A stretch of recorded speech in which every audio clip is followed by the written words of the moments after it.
అంటే ఏ రోజు వాళ్ళ పార్టీ సమస్య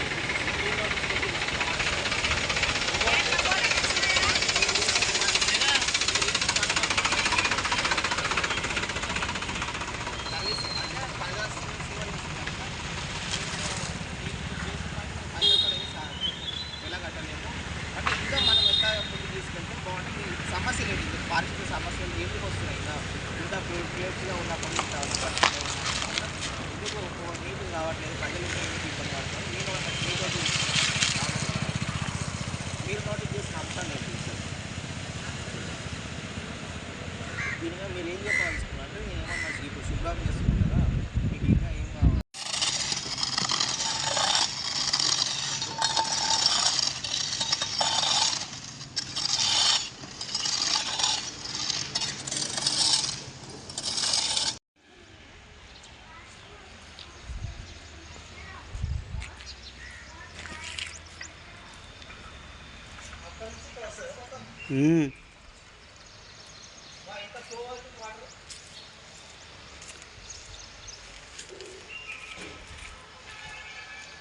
ఇంకా రెయిన్ ఫాలింగ్ ఉన్నప్పుడు ఆ ఫ్లో ఇంకా ఎక్కువ ఉంటుంది. ఇప్పుడు స్టాప్ అయింది కాబట్టి అంత ఉంది.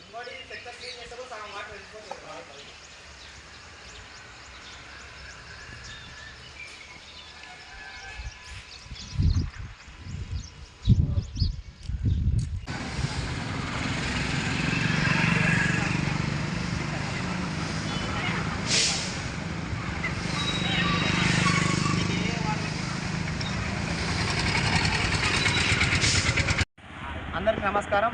మీ వనపర్తి నియోజకవర్గ కాంటెస్టర్ స్వతంత్ర ఎమ్మెల్యే అభ్యర్థి దయానంద్ ముదిరాజ్.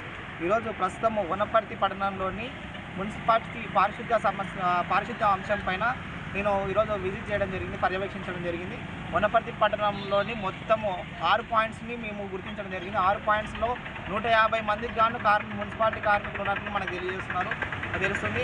ఈ 150 మంది సిబ్బందితోటి ఈరోజు వనపర్తి పట్టణంలో పారిశుద్ధ్య సమస్యలు అనేవి కూడా చాలా వరకు అంటే కొరత సిబ్బంది కొరత ఉండడం వల్ల పారిశుద్ధ్యం అనేది ముందుకు పోవడం లేదు అనేది మనకు కార్మికులు తెలియజేసిన అంశము. గతంలో రోడ్ల విస్తరణ కాకముందుకు సింగిల్ రోడ్ ఉండేది. రోడ్ల విస్తరణ తర్వాత డబుల్ రోడ్డు కావడం వల్ల ఊడడానికి కానీ మా కార్మికులు ఎక్కువ మొత్తంలో వాడుకోవాల్సి వస్తుంది అనేది మనకు జవాన్లు తెలియజేస్తున్నారు. ఇలా వాడుకోవడం వల్ల ఇద్దరు ఎక్కువ పనిభారం అవడంతో కార్మికులు అనారోగ్యం బారిన పడటంతో మళ్ళీ అడిషనల్గా కార్మికులకు అడిషనల్ కార్మికుల మీద కూడా పనిదారం ఇబ్బంది పడుతున్నామని తెలియజేస్తున్నారు. ఇంకోటి వనపర్తి జిల్లా ఏర్పడిన తర్వాత వార్డుల సంఖ్య కూడా పెరిగినట్లు మనకు తెలియజేస్తున్నారు. ఈ వార్డుల సంఖ్య పెరిగిన తర్వాత పారిశుద్ధ్యం అనేది పెద్ద స్థాయిలో క్షేత్రస్థాయిలో కార్మికుల సంఖ్య అనేది పెంచవలసిన అవసరం ఎంతగానో ఉందని మనకు తెలియజేస్తున్నారు. ఇంకోటి వనపర్తి పట్టణంలో ఇండ్ల దగ్గరికి చెత్త బండి వచ్చిన కూడా చెత్త వేయట్లేదు అనేది మన దృష్టికి వస్తుంది. కానీ గృహ నివాసులు ఎవరైతే ఉన్నారో ఈ చెత్త బండి వచ్చినప్పుడు ఆ చెత్తని ఎప్పటికప్పుడే క్లీన్ చేసినట్లయితే అంటే వాళ్ళకి కూడా ఈజీగా ఉంటుందని మేము తెలియజేస్తున్నాం. ఎందుకనంటే చెత్త బండి వల్ల మళ్ళీ వాళ్ళకి రిటర్న్ డబల్ వర్క్ అవుతున్నది మన నోటీస్కి వస్తున్నది. కనుక మీరందరూ కూడా ఖచ్చితంగా వాళ్ళు చేసే సర్వీస్ మోడతో వాళ్ళ ఉద్యోగంతో చేయట్లేదు కనుక సర్వీస్ మోడతోటి వాళ్ళు జాబ్ చేస్తున్నారు కనుక వాళ్ళ సేవల్ని మనం గుర్తించాలి. వాళ్ళు పారిశుద్ధ్యం వాళ్ళు చేసే పనిని మనం గుర్తించి అభినందన తెలియజేయాలని నేను కోరుకుంటున్నాను.